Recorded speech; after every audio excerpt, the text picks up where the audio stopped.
Muy buenas. Voy a grabar un vídeo que nos ayuda a comprender los intrincados caminos de la patología, pero también asimismo las dificultades, las incongruencias o las dificultades que encontramos por el hecho mismo de ser humanos. Este vídeo lo he titulado El narcisista en consulta, o bien ese binomio que pueden generar el narcisista y el paciente, o sea, el paciente narcisista y el psicólogo seductor. Primero de todo, sirve solamente para pensar en ese momento en que nos decidimos a ir al psicólogo. Incluso a mí misma, en cierto grado, me sucedió cuando decidí hacerlo. Entonces, cuando pensamos en ese momento de acudir al psicólogo, nuestra mente se nubla. Por una parte, hay una parte, más allá de los límites o de las dificultades económicas, por una parte hay una parte, probablemente la más sana de nosotros, que busca elegir al mejor. Aquel que pueda reconocer mejor nuestro problema, aquel que pueda llegar a los confines más profundos de nosotros mismos, aquel que pueda delatarnos. Por otro lado, esto puja con una realidad, que es el miedo. El miedo a que otro descubra mi grado de imperfección, el miedo a que otro descubra mi grado de maldad, el miedo a que incluso el otro pueda descubrir que lo que yo digo que son mis intenciones no son ciertas, o el simple miedo a no poder manipular al experto. Hasta cierto grado estos miedos son normales. Habitualmente en esta lucha, cuando las personas tienen más recursos, son capaces de decir, bueno, bien, voy a enfrentar esta ansiedad que me supone acudir al experto y voy a decantarme por elegir definitivamente al mejor. En la medida también en que nosotros enfrentemos esta disyuntiva eligiendo al mejor profesional, estaremos siendo más honestos con nosotros mismos, es decir, estaremos siendo más congruentes con el hecho de que vamos al psicólogo en busca de ayuda psicológica y no de otros fines, porque al psicólogo se puede ir a muchas otras cosas.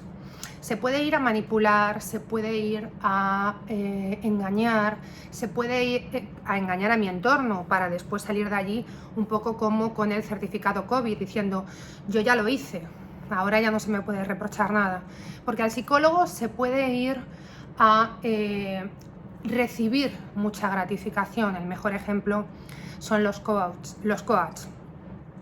Pero a esto se le añaden más dificultades. Es decir, el psicólogo nos produce multitud de emociones. Por ejemplo, si es una mujer y se enfrenta con otra mujer, esta otra mujer moverá un montón de emociones delante de ella en función de sus propios complejos, de sus propias inseguridades y nuevamente de sus propios miedos. Ya no digo si se enfrenta a una terapia de pareja. Bien, esto por una parte. Cuando uno estudia psicología, en la escuela por lo menos más científica, que es la cognitivo-conductual, una de las primeras cosas que uno aprende es que no todo paciente es curable o recuperable. Esto cualquier persona, yo estudié en la Universidad Autónoma de Madrid, esto cualquier persona que realmente haya cumplido con el propósito de, en mi caso fue la licenciatura, sabe que esto se repite innumerablemente desde psicopatología, desde personalidad, es decir, desde muchas asignaturas, que si bien la carrera no te prepara para ser un psicoterapeuta, sí te empieza a preparar sobre conocimientos básicos en psicología.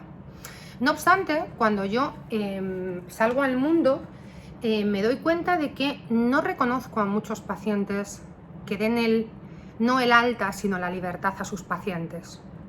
Esto es un compromiso ético que se debe de tener, porque ya no solamente es en la escuela cognitivo-conductual, ya estaba desde el psicoanálisis, que también ha hecho sus buenos aportes, o desde la psicodinámica encontramos los mismos fines. Hay personalidades intratables. O ahí está Lacan diciendo que había determinados personajes como los perversos o los canallas a los que había que negarles el discurso analítico. ¿Por qué? Porque iban a hacer de él nada más que un uso perverso o un uso contraterapéutico del mismo. Como digo, no obstante, Yo no veo que esto se cumpla. Entonces, por una parte, en esta introducción estaba ya empezando a hablar un poco del paciente narciso. El paciente narcisista puede ser desde un trastorno de narcisista de la personalidad, que o no vendrá a terapia o vendrá para otros fines, que no sean curarse, a pesar que él pueda manifestar lo mismo, pero no solamente el trastorno narcisista de la personalidad y otros muchos trastornos de personalidad que mantienen alteraciones muy importantes que dificultan su terapia, o el uso sano del vínculo terapéutico, mejor dicho.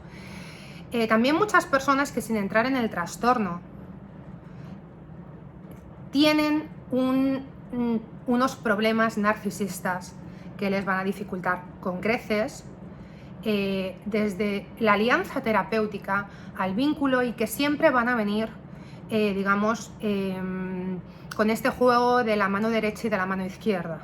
Van a querer conquistarte, van a querer utilizarte, van a querer seducirte, y al mismo tiempo, por esa petulancia o por esa inseguridad, que al fin y al cabo es el propio narcisismo, van a acercarse a ti con una especie de sentimiento de reto, de si pueden doblarte o de si pueden engañarte, lo cual les haría sentir realmente satisfechos.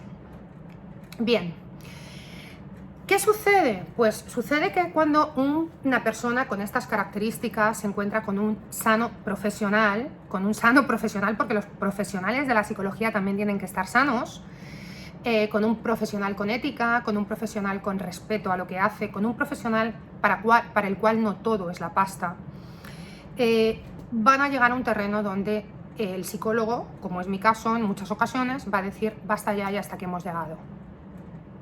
Que, por cierto, esto suele desencadenar en las iras, en el descrédito, en que el paciente con alteraciones narcisistas intente desprestigiarte, devaluarte, influir sobre terceros, es decir, sobre tu reputación, y al mismo tiempo se suelen quedar bastante obsesionados en tu persona.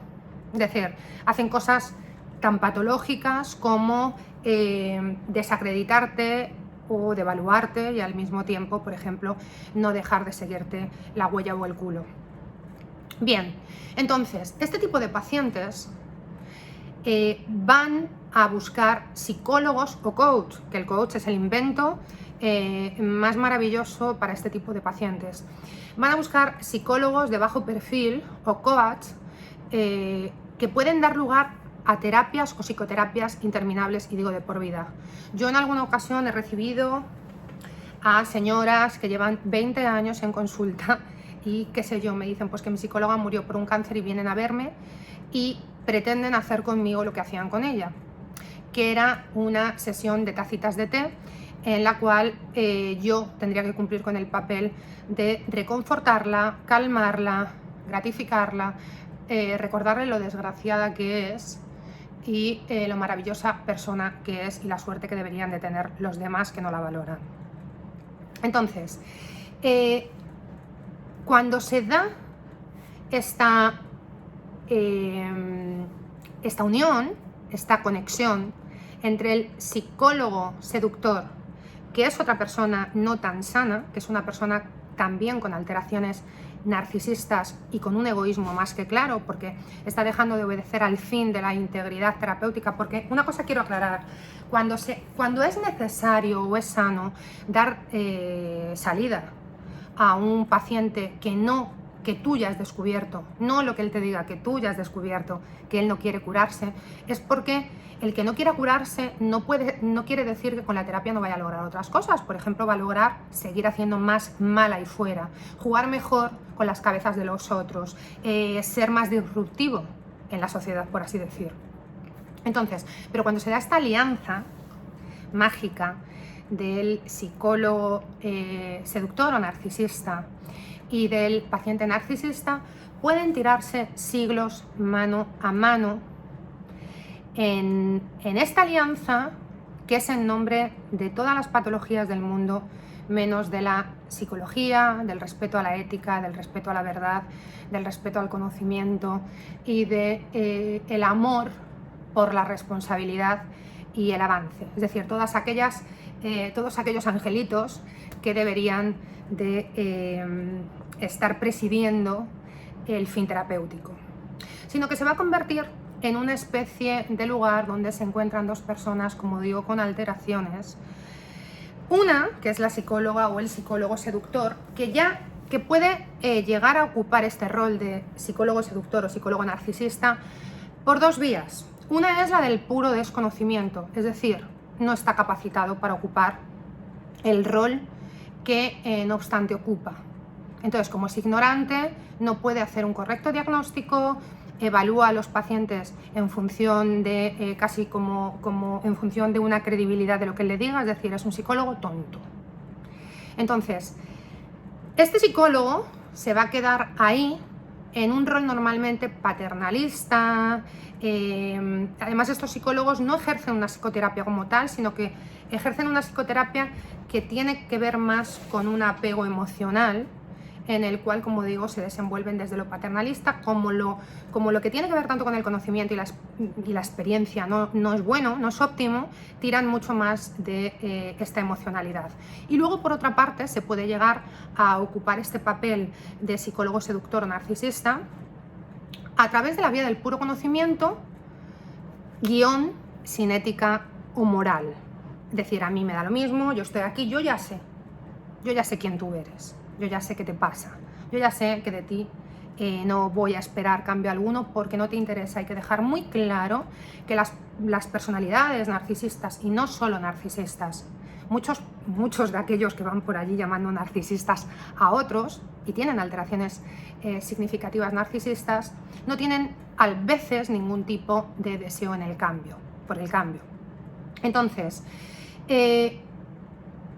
van a tejer este vínculo en donde, por una parte, el psicólogo ya sabe la verdad y simplemente va a dejar al cliente que pague por cada consulta, decir, sabe lo que le tiene que dar, sabe de sobra, porque ya la ha identificado, a diferencia del que es inepto, sabe de sobra lo que este paciente necesita. Y en cierto grado se lo va a dar, porque dárselo le granjea un dinero mensual. Bien, como digo, esto tiene como fin cualquier cosa salvo la psicología. Y por otro lado, esta perversión de vínculo, por así decir, va a garantizar al narcisista un puesto de reputación para el psicólogo, que va a decir, este es el psicólogo maravilloso, me encanta, mi psicóloga es majísima, mi psicóloga es una tía de puta madre, mi psicóloga, bueno, es que me da unos consejos. Y normalmente lo que hay detrás de esto es personalidades, como digo, con alteraciones narcisistas, que tienen un psicoterapeuta que les está tratando, como se podría decir, como criaturas en pañales. Están haciendo lo que el cliente quiere hacer, es decir, la dirección de la terapia la lleva el cliente. Están diciéndole lo que el paciente necesita decir. Están callándose todo aquello que saben de sobra que harían salir despavoridos a los pacientes. ¿Bien? Y esto es muy importante porque esto de momento explica el por qué, digamos, tienen más éxito los coaches que los psicólogos, y también, porque el otro día me lo decía una paciente y es cierto, no todo dentro del mundo de los psicólogos es trigo limpio, y también por qué se dan este tipo de vínculos entre lo que he llamado psicólogos seductores junto pacientes narcisistas. Un saludo a todos. Recordad, esto no tiene nada que ver con hacer un proceso terapéutico así dure 1000 años. Un saludo, gracias y nos vemos.